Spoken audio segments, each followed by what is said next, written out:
Today, I want to focus on one more reason as to why the working class of this country is struggling, and that has to do with the H-1B guest worker program. Madam President, Elon Musk, the wealthiest man in the world with a net worth of nearly $430 billion, and other multi-billionaires in the high-tech industry claim that the H-1B federal guest worker program is vital to our economy because of the scarcity of highly skilled engineers and other technology workers in the United States. In other words, what they say is they are trying desperately to find just highly skilled American workers to do their jobs, just can't find them, just not there. And in my view, Musk and the other billionaires who are strongly supporting the H-1B program are dead wrong. American workers are there, they're just not looking for them. In my view, the main function of the H-1B program is not to hire the best and the brightest. That's the theory. We've got to bring in the best and the brightest to help our companies function and grow wealth in America. That's the theory. But in truth, the reality of what the H-1B program is to replace good-paying American jobs with hundreds of thousands of lower-paid guest workers from abroad who are often treated as indentured servants. The cheaper it is to hire guest workers, the more money the multi-billionaire owners of large corporations make. In other words, this program is not only grossly unfair to American workers, many ways unfair to foreign workers as well. We need an economy that works for all, not just the few. And one small but very important way forward in that direction is to bring about major reforms to the H-1B program in order to benefit American workers. And that is why I have filed an amendment to the Lake and Riley bill that we are debating this week that will do just that. And I hope very much that the leaders agree on allowing that amendment to be debated and voted upon. Madam President, as we go forward in this new session of Congress, I would hope very much that there will be a serious focus on the crises facing the working families of our country. Madam President, we are the wealthiest nation on earth. In fact, we are the wealthiest nation in the history of the world. And yet today, while we have more income and wealth inequality than we have ever had, 60% of our people live paycheck to paycheck. The life expectancy of working people is far below that in other wealthy countries. 85 million Americans are uninsured or underinsured. Some 800,000 Americans are homeless. 25% of seniors are trying to survive on $15,000 a year or less. And we have the highest rate of childhood poverty of almost any major nation on earth. Further, we remain, shamefully, the only wealthy country not to guarantee health care to all people as a human right. Meanwhile, Madam President, while working families struggle to put food on the table and pay their bills, the wealthiest people in our country have never, ever had it so good. And we are now in the absurd situation, the grossly unjust situation, where the three wealthiest people on top own more wealth than the bottom half of American society, some 170 million people. Three people on top more wealth than 170 million on the bottom. Madam President, that is not what America is supposed to be about. And in truth, there are a number of reasons why we are living in a nation today where the wealth of the billionaire class is exploding while the working class of our country struggles to keep their heads above water. There are many causes as to why, despite a huge increase in worker productivity, real weekly wages for the average American worker are less today than they were 50 years ago. Real weekly wages less than they were 50 years ago. And why during that period there was a $50 trillion transfer of wealth from the bottom 90% to the top 1%. Now, a lot of the reasons as to why the very rich are becoming richer and working class families are struggling has to do with disastrous trade policies, which have resulted in the loss of millions of good-paying jobs. The failure of Congress to raise the minimum wage to a living wage is another reason why millions and millions of workers today are forced to try to survive on starvation wages. And furthermore, we are seeing and have seen aggressive and often illegal union-busting activities on the part of major employers. All of those reasons and more are issues that we have got to deal with. According to the Economic Policy Institute, between 2022 and 2023, the top 30 companies using the H-1B program laid off 85,000 American workers, while simultaneously bringing in over 34,000 guest workers from abroad. In 2019 and 2020, 85% of H-1B visas were awarded to entry-level and junior guest workers who are paid between 20 to 40% less than American workers in similar occupations. So, number one, it is simply not true that the H-1B program focuses on the very rare and highly skilled workers that American companies cannot find.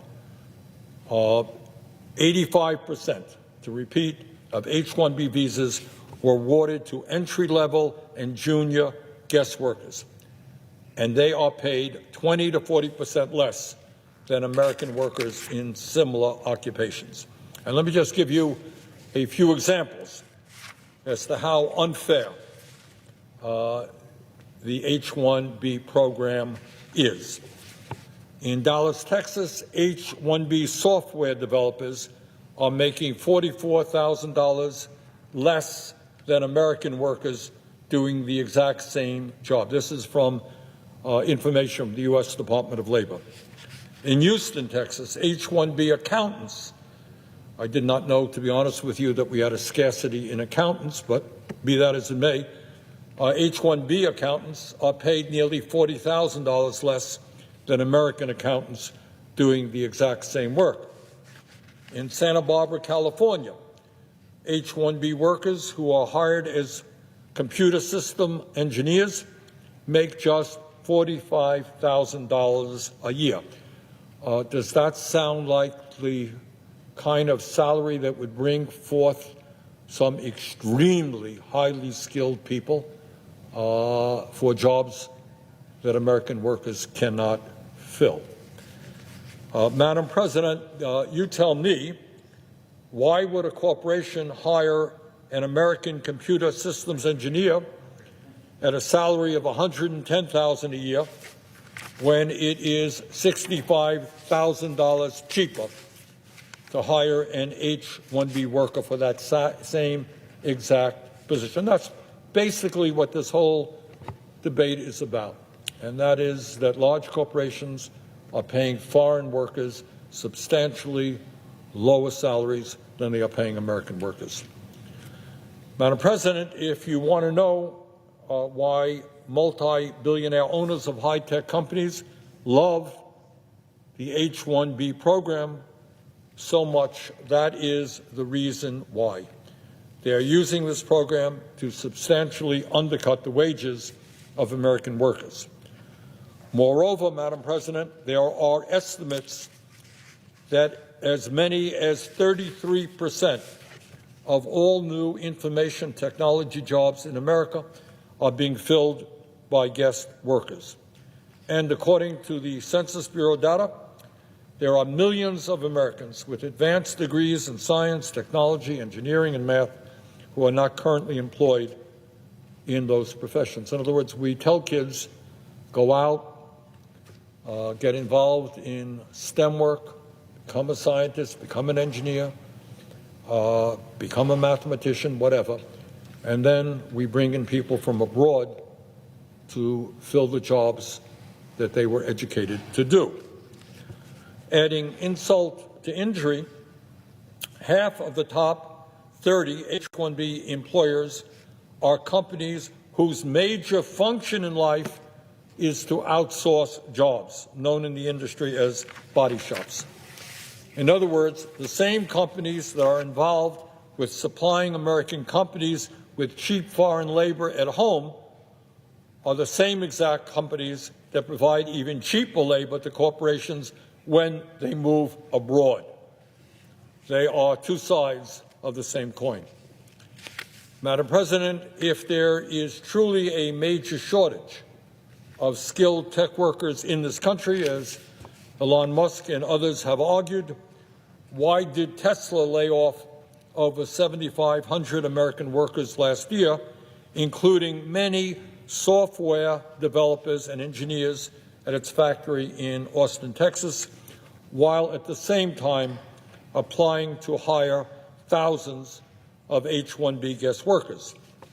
If these jobs are only going to the best and the brightest, why has Tesla employed H-1B guest workers as associate accountants for as little as $58,000 a year, associate mechanical engineers for as little as $70,000 a year, and associate material planners for as little as $80,000 a year?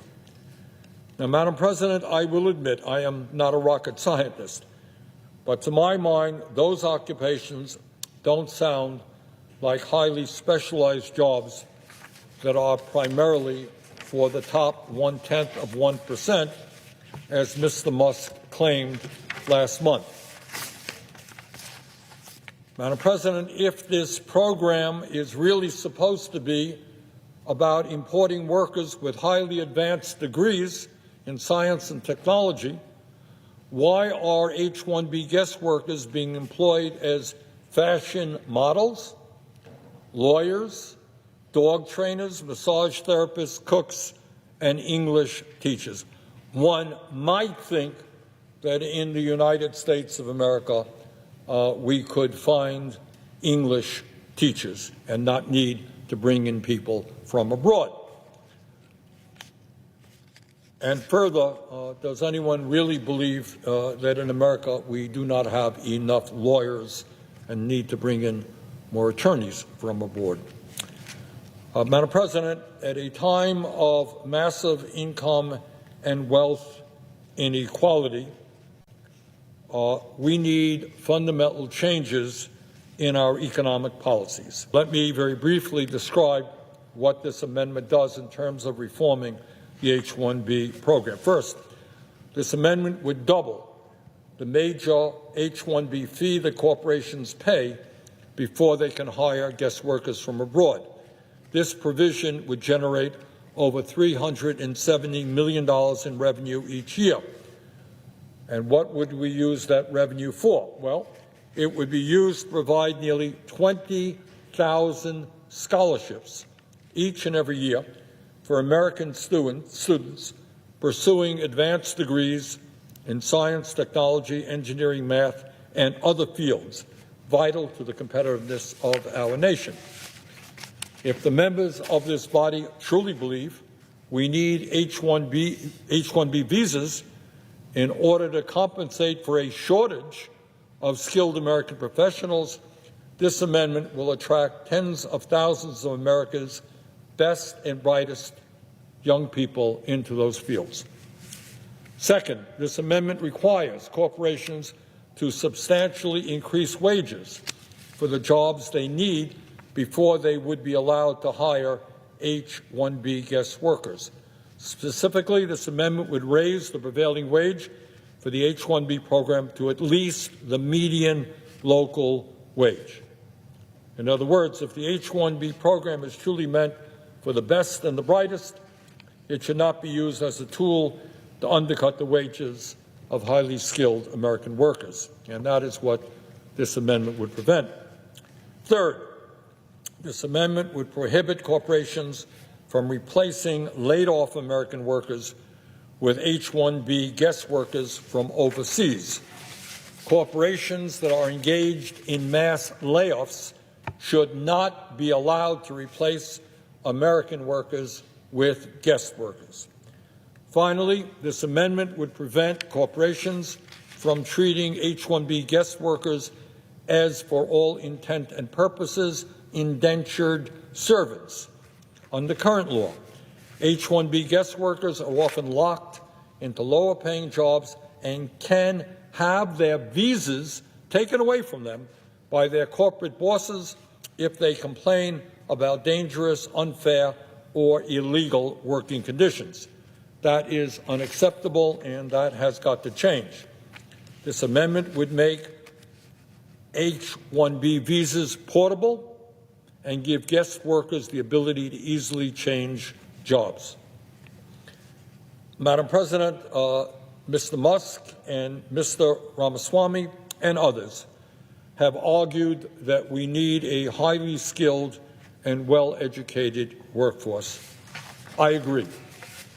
But the answer is not to bring in cheap labor from abroad through the H-1B program. The answer is to hire qualified American workers first and to make certain that we have an education system that produces the kind of workforce that our country needs for the jobs of the future.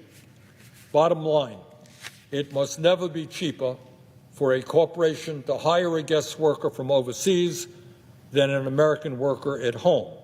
And that is what this amendment is all about. Madam President, let's be clear. 30 years ago, the leaders of corporate America, the political establishment in both major parties, and the editorial boards of the most influential papers in our country told us not to worry about the loss of millions of blue-collar manufacturing jobs that would come as a result of unfettered free trade agreements like NAFTA and permanent normal trade relations with China. Don't worry about the loss of those jobs. And the reason they told us not to worry is that that job loss would be more than offset by the many good-paying, white-collar information technology jobs that would be created in the United States. Yes, they said, you'll lose blue-collar manufacturing jobs, but not to worry, we will create zillions of good-paying, white-collar information technology jobs.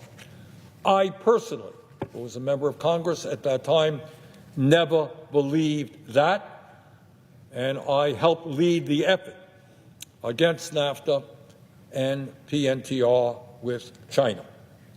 Unfortunately, I and the many others who opposed those trade agreements were proven correct.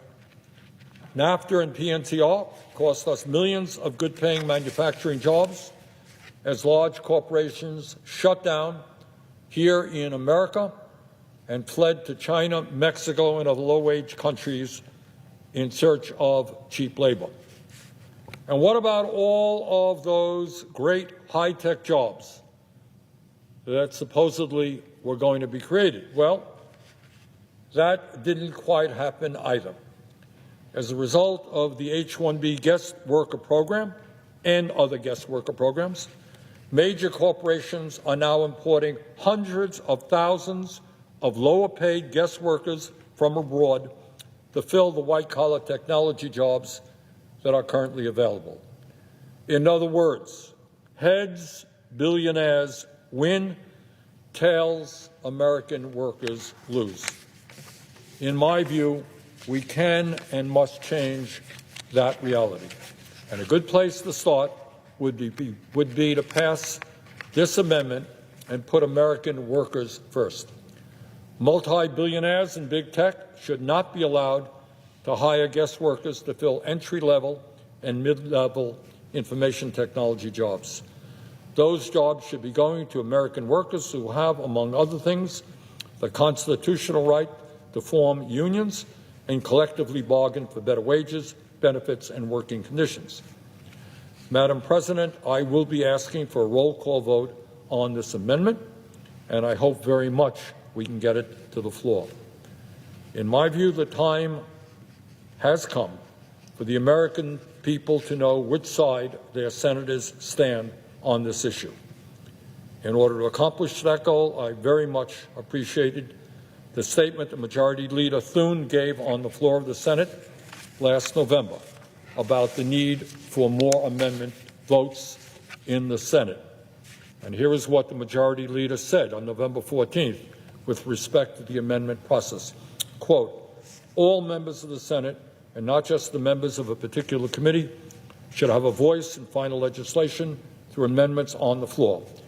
Members should assume that amendment votes will be the norm. That will mean taking tough votes at times, but that is part of our jobs, end of quote.